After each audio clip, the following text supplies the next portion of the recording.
Hello student, आज हम लोग थर्मोप्लास्टिक के बारे में पढ़े। थर्मोप्लास्टिक किसे कहते हैं? The plastic which can be soften by heating and can be remoulded into different shape again again is called thermosetting plastic. यानी वह प्लास्टिक जिसे गर्म करके, है ना, मुलायम हो जाता है। गर्म करने के बाद उसे डिजायर्ड शेप में भिन्न भिन्न जैसे चाहें, जिस तरह के शेप में चाहें उस तरह के शेप में हम उसको ढाल सकते हैं। एक आर्टिकल से एक दूसरी नई आर्टिकल हम उसको जो है बना सकते हैं। इसी को कहते हैं हम थर्मोसेटिंग प्लास्टिक। ठीक है। थर्मोसेटिंग प्लास्टिक जैसे एग्जाम्पल आपको है पॉलीथीन है, पीवीसी है, जिसे पॉलीविनाइल क्लोराइड का शॉर्ट फॉर्म है। इसका पूरा नाम है पॉलीविनाइल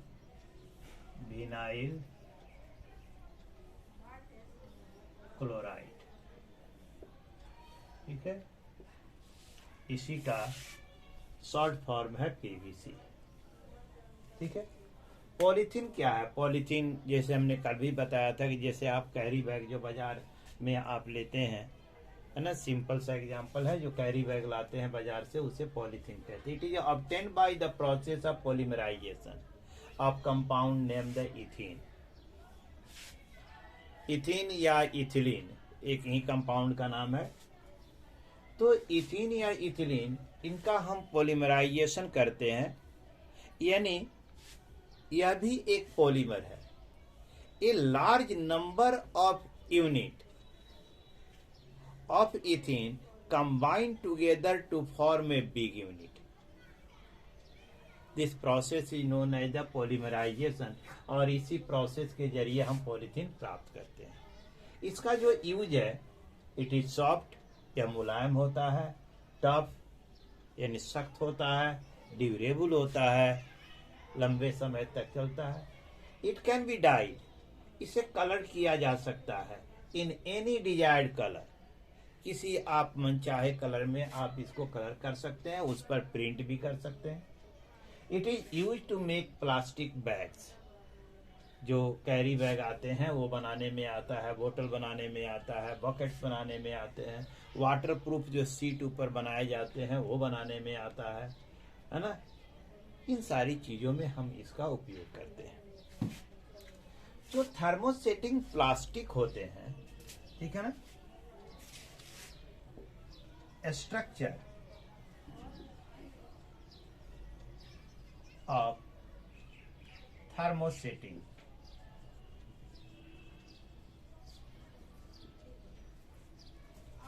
in plastic। ठीक है। इसके जो प्लास्टिक होते हैं, इसके जो यूनिट्स होते हैं, यानी ना मोनोमर जो होते हैं, यानी units of the ethene are joined, है ना, in a form of the long chain.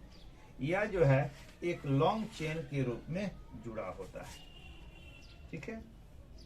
The units of thermosetting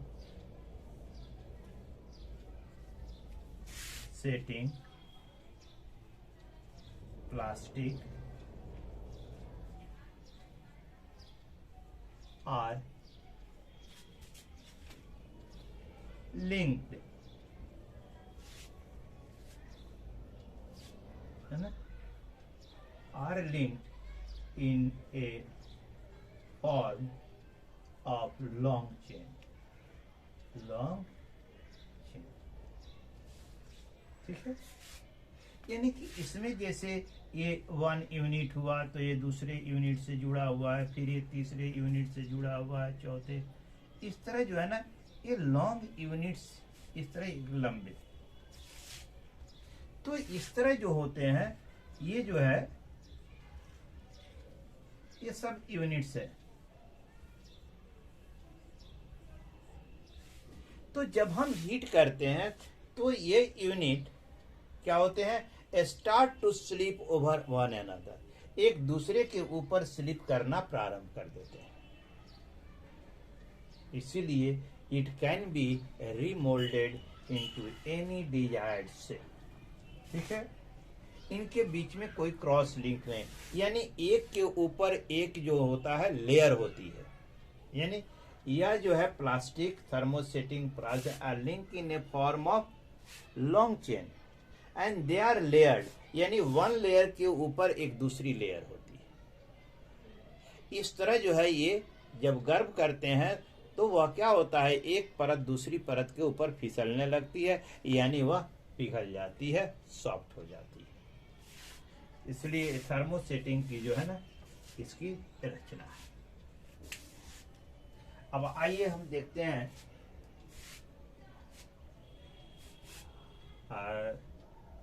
sorry, this is have the not thermosetting, this is the thermoplastic, sorry, this is I have write the wrongly, it is the thermoplastics, the thermoplastic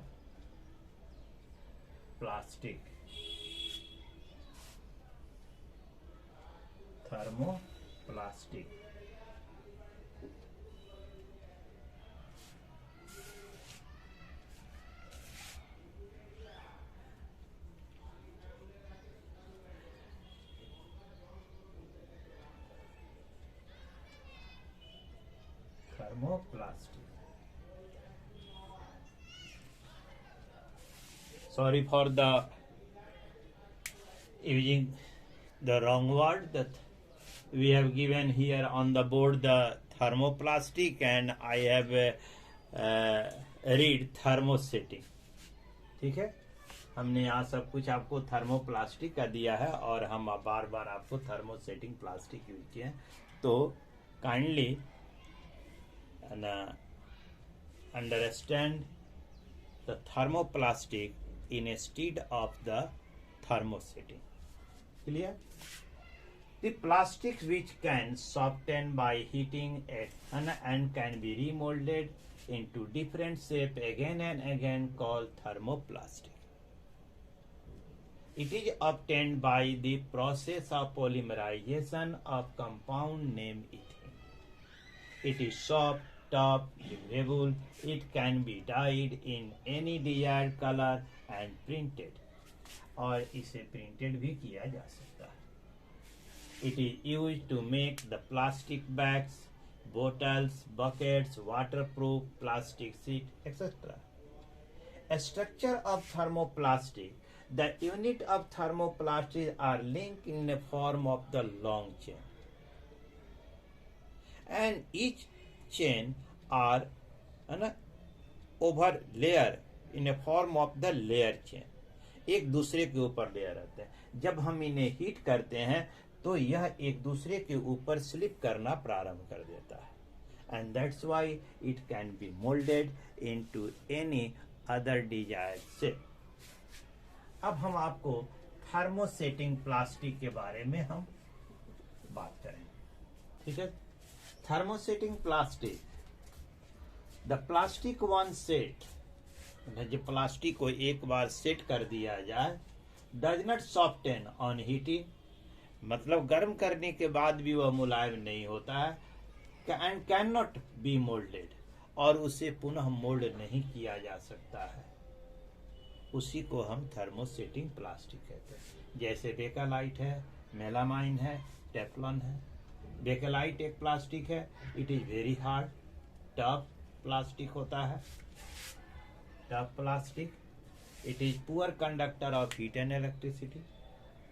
इसका जो उपयोग होता है, जितने cooking wears हैं, जैसे cooking, जैसे आप प्रेशर कुकर का हैंडल देख लें, फ्राई पैन का हैंडल देख लें, है ना, तो वो जो हैंडल बनाए जाते हैं वे आपके जो है बेकेलाइट के होते हैं। ठीक है ना। यहाँ जो टीवी कैबिनेट होता है ना, टीवी कैबिनेट, जो पहले टीवी कैबिनेट बनते थे वो भी प्लास्टिक है। टेलीफोन का जो रिसीवर देखें, टेलीफोन का जो कैबिनेट होता है वो भी प्लास्टिक जो है ना, बेकेलाइट का ही बना होता है। इलेक्ट्रिकल फिटिंग्स, जैसे स्विच है, प्लग है, सॉकेट है यानी प्लग है, ये सारी चीजें बनाई जाती है। मेलामाइन, मेलामाइन में एक खास विशेषता है, यह अन्य जितने भी प्लास्टिक हैं, जैसे आपका बेकेलाइट है ना, और पॉलीथीन है, या फिर आपको पीवीसी है, उनकी तुलना में यह बहुत अधिक हीट इसको बर्दाश्त करने की क्षमता है। ठीक है। इट रेजिस्ट फायर, इसमें आग नहीं लगती, एंड दैट्स वाई, चूंकि आग नहीं लगती है इसलिए फायरमैन के जो ड्रेसेज बनाए जाते हैं, यूनिफॉर्म बनाए जाते हैं, उस पर जो मेलामाइन की कोटिंग होती है। ठीक है ना। Use to make the uniform of fireman, मतलब उससे यूनिफॉर्म नहीं बनाए जाते हैं, यूनिफॉर्म जो होता है वो मेलामाइन कोटेड होता है। माइक्रोवेव जो ओवेंस होते हैं उनमें भी इसका उपयोग किया जाता है। Use to make unbreakable kitchenware, जैसे कप हुआ है ना, प्लेट्स हुए, किचन में जो कप प्लेट्स है ना, इसका जो बनाए जाते हैं ताकि गिरने के बाद वह टूटे नहीं। Use to making the floor tiles, फर्श पर जो टाइल्स लगाए जाते हैं उसको भी बनाने में इसका उपयोग होता है। ठीक है। अब आइए देखते हैं हम Teflon. Teflon, it is a special plastic on which oil and water do not stick. यह जो होता है इस पर ऑयल और जो है ना पानी जो है चिपकता नहीं है। इट है स्लिपरी सरफेस, इसकी जो सतह होती है वह स्लिपरी होती है, चिकनी होती है, और बहुत अत्यधिक टेम्परेचर पर भी यह जो है टिकाऊ होता है। यही वजह है कि इसका उपयोग जो है नॉन स्टिक कुकवेयर में भी होता है, फ्राइंग पैन बनाने में, कुकर बनाने में, कढ़ाई बनाने में। ठीक है। इसका जो इलेक्ट्रिकल आयरन्स होते हैं, जो नीचे का सोल होता है, बॉटम होता है, उसको बनाने में होता है। क्योंकि यह जो है नॉन कंडक्टर होता है, इसलिए इसको जो है ना सोल बनाने में होता है, सिरिंज बनाने में होता है, डॉक्टर के ग्लोव्स बनाने में होता है, जो घाव पर स्टिचिंग जो की जाती है, टाँके दिए जाते हैं, उनके जो धागे तैयार किए जाते हैं वह इसी से बनाए जाते हैं। इसके अतिरिक्त बहुत सारे ऐसे मशीनरी पार्ट्स हैं जिन्हें वियर एंड टियर से बचाने के लिए उनके ऊपर टेफ्लॉन की कोटिंग की जाती है। इससे बहुत सारे उपयोग हैं, जिनमें से कुछ प्रमुख उपयोग आपके सामने दिया। थर्मोसेटिंग प्लास्टिक की जो स्ट्रक्चर क्या है, तो थर्मोसेटिंग प्लास्टिक जो पॉलीमर है, जो इनके यूनिट होते हैं, यह यूनिट एक दूसरे से एक लॉन्ग चेन के रूप में और क्रॉस लिंक होते हैं। देखें ऐसे, ये एक एक यूनिट होता है, और एक यूनिट एक दूसरे से लॉन्ग चेन के रूप में होते हैं, बल्कि एक दूसरे से है ना क्रॉस लिंक भी होते हैं। यही वजह है कि इनके हीट करने के बाद भी ये एक दूसरे को स्लिप नहीं कर पाते हैं, गर्म होने के बाद ये स्लिप नहीं हो पाते हैं, क्योंकि इनकी जो इंटर स्ट्रेंथ होती है वह काफ़ी मजबूत होती है। यही वजह है कि इन्हें गर्म करने पर यह सॉफ्ट नहीं हो पाते। ठीक है। अब हम पढ़ेंगे प्लास्टिक का से क्या हमें हानि है और क्या फायदे हैं। ठीक है। तो आज इसके बारे में हम, ये भी आज टॉपिक्स, यही एक टॉपिक्स बचता है, इसके बारे में आप इसको बताकर हम आज इस चैप्टर को फिनिश करेंगे। Plastics are non biodegradable. Biodegradable उसको कहते हैं जो डिकम्पोज हो जाता है by the action of in our environment bacteria. Some are the germs which decompose that wastage. जैसे प्लांट्स है, बायोग्रेडेबल है, वह डिकम्पोज हो जाता है। लेकिन कुछ ऐसी चीजें हैं जैसे आप देखें पेपर है वह भी हो जाता है, लेकिन प्लास्टिक जो होता है वह नॉन बायोडिग्रेडेबल है। यदि इसे आप जमीन में कहीं भी डैम्प कर दें इसे, तो even after 50 years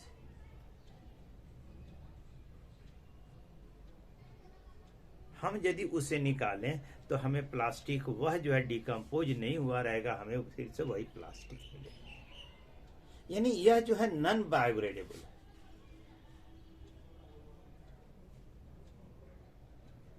And that non-biodegradable plastic, it make our environment polluted.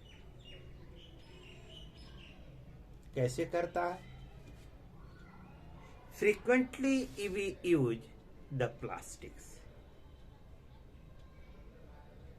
हम देखें तो बहुत सारे आर्टिकल्स बाजार से हम खरीद के लाते हैं जो प्लास्टिक जार में होते हैं, प्लास्टिक बोतल्स में होते हैं। मेडिसिन बहुत सारे सिरप वगैरह जो आते हैं वो प्लास्टिक बोतल्स में होते हैं। उसके बाद से आपकी जैसे जितने ना हॉस्पिटल वेस्टेज होते हैं, जैसे प्लास्टिक बोतल्स है, सिरिंज है ना, पानी की बोतल्स है, ये सारे प्लास्टिक की बने होते हैं। उसके बाद अतिरिक्त कैरी बैग्स होते हैं, ये सारे होते हैं। इसके अतिरिक्त जो फास्ट फूड आप जो है ना पैकेट वाले लेते हैं, जो आपको पैकेट में होता है, वो भी प्लास्टिक यानी कि पॉलीथीन वगैरह में बने होते हैं। तो हम क्या करते हैं, इन्हें यूज करने के बाद हम इसे थ्रो कर देते हैं अपने आसपास, कहीं सड़क के किनारे, नालियों में। तो इससे क्या होता है, सीवर जैम होता है। दूसरा क्या होता है, सड़क के किनारे जब है ना हम फेंक देते हैं तो इसे जानवर जो है, आज की स्थिति में जो बहुत सारे जानवर जो है ना अपनी भूख को मिटाने के लिए प्लास्टिक का भी सेवन कर रहा है, which very inhygienic for them। और इस तरह देखें तो प्लास्टिक का जो कचरा है, इसको जो डिस्पोजल करना है, एक सबसे बड़ी समस्या है। जो प्लास्टिक कचरे को डिस्पोज कहाँ किया जाए, क्योंकि यह बायोडिग्रेडेबल नहीं है, नॉन बायोडिग्रेडेबल है। तो इसलिए अब देखें कि इससे हमारे इन्वायरमेंट को, जैसे बहुत जगह देखें आप देखें तो है ना, म्यूनिसिपैलिटी वाले जो है कचरे को उठाते हैं जिसमें प्लास्टिक की मात्रा बहुत ज़्यादा होती है, आग लगा देते हैं। तो उनके जलने से, यानी वो आग जब गर्म होता है, जब बाकी कचरे जब जलते हैं तो उसके साथ जो प्लास्टिक होते हैं वो मेल्ट होते हैं, और मेल्ट होने के बाद वह बर्न्ट होता है, तो उससे एक जो स्मेल टॉक्सिकेटेड गैस निकलती है, which make our environment very toxic, और हमारे इन्वायरमेंट को पॉल्यूट कर देता है। इसलिए हमारे लिए एक बहुत बड़ी समस्या है कि हम कैसे अपने इन्वायरमेंट को क्लीन रखें। और इसको क्लीन रखने के लिए सबसे जरूरी हमारे पास आम चीज है कि हम प्लास्टिक कचरे का सही डिस्पोजल करें। क्योंकि हमारे पास ऐसी कोई ऐसी विशेष तकनीक नहीं है कि जिससे कि हम प्लास्टिक कचरे को है ना बायोडिग्रेडेबल में कन्वर्ट कर सकें। उसके लिए सबसे बेस्ट तरीका है कि we can adopt the 3R। 3R means, first R means reduce, 3 R's है ना। तो पहले R का मतलब हो गया रिड्यूस, दूसरे R का मतलब हो गया रीयूज, एंड थर्ड R का मतलब हो गया रिसाइकिल। यानी हम प्लास्टिक का उपयोग कम से कम करें। हम अपने दैनिक जीवन में हम इस तरह अपने आप को है ना अपने को एडजस्ट करें कि प्लास्टिक का उपयोग कम से कम। आप बाजार जाते हैं सब्जी खरीदने, तो आपके हाथ में अलग अलग प्रकार की सब्जियों के अलग अलग प्लास्टिक बैग्स होते हैं। यदि उसके जगह पे आप एक कैरी बैग जो है जूट का बना हुआ, कॉटन का बना हुआ लेकर जाएं तो उतने प्लास्टिक से आप बच जाते हैं। तो इसके लिए जरूरी है कि हम रिड्यूस करें, प्लास्टिक का उपयोग हम कम से कम करें। बाजार में हम जो है जाते हैं सामान खरीदने तो प्लास्टिक कैरी बैग में लेने की जगह हम जूट के बने हुए या कॉटन के बने हुए कैरी बैग में उसे लेकर आए। तो इस तरह हम एक उसके कम कर सकते हैं। दूसरा है रीयूज। बहुत सारे जैसे प्लास्टिक बोतल्स आते हैं, हम क्या करते हैं कि उसे फेंक देते हैं, फिर दूसरा खरीद के लाते हैं। तो इसके लिए जरूरी होता है कि हम इसका पुनः, जैसे जैम का आता है बोतल है ना, अलग अलग चीजें की जो है जैम की बोतल आती है, फिर से आपका पिकल्स का आता है, अलग अलग चीजों की आती है। तो उनको हम इस ढंग से है ना उसका है ना सोचें कि उसका पुनः उपयोग हो सके। तो एक तरीका। दूसरी चीज है कि रिसाइकिल। बहुत सारे जो है ना, ये सारे जो है ना इंडस्ट्री को ऐसे जगह पर हम इसको इकट्ठा करें, फेंकें, जहां से जो कबाड़ी वाले हैं वो उसको उठाकर ले जाते हैं और इसे इंडस्ट्री में दे देते हैं, जहां इसको मेल्ट करके पुनः है ना एक नए प्लास्टिक में इसको कन्वर्ट किया जाता है। तो इसका रिसाइकिल किया जाए तो हम जो है एक प्रकार से अपने एनवायरनमेंट को बचाने के लिए यह आवश्यक है कि हम प्लास्टिक का कम से कम उपयोग करें। और इसी को देखते हुए हमारी सरकारों ने जो है अलग अलग प्रदेशों में है ना प्लास्टिक पर बैन लगाया। ये प्लास्टिक का उपयोग नहीं हो, क्योंकि प्लास्टिक से कचरे इतने अधिक निकलते हैं, इतने सारे कचरे निकलते हैं। और ड्रेनेज की सबसे बड़ी जो समस्या, ड्रेनेज की सीवर की समस्या सबसे बड़ी उत्पन्न होती है, क्योंकि सड़कों के किनारे कहीं हम फेंक देते हैं, वह हमारे सीवर को जैम कर देता है, हमारी नालियों को जैम कर देता है। ये बहुत बड़ी समस्या है। इसलिए हम अपने दैनिक जीवन में सोचें और इस 3R को अपनाएं। ठीक है। तो इस चैप्टर में हम लोगों ने प्लास्टिक के भिन्न भिन्न रूपों के बारे में जाना, भिन्न भिन्न प्रकार के बारे में जाना, सिंथेटिक फाइबर के बारे में जाना। हम उम्मीद करते हैं कि यह वीडियो आपको पसंद आएगा। यदि हमारी वीडियो आपको पसंद आती है तो आप लाइक करना ना भूलें और उसे एक बार सब्सक्राइब अवश्य करें। Thanks. Have a nice day.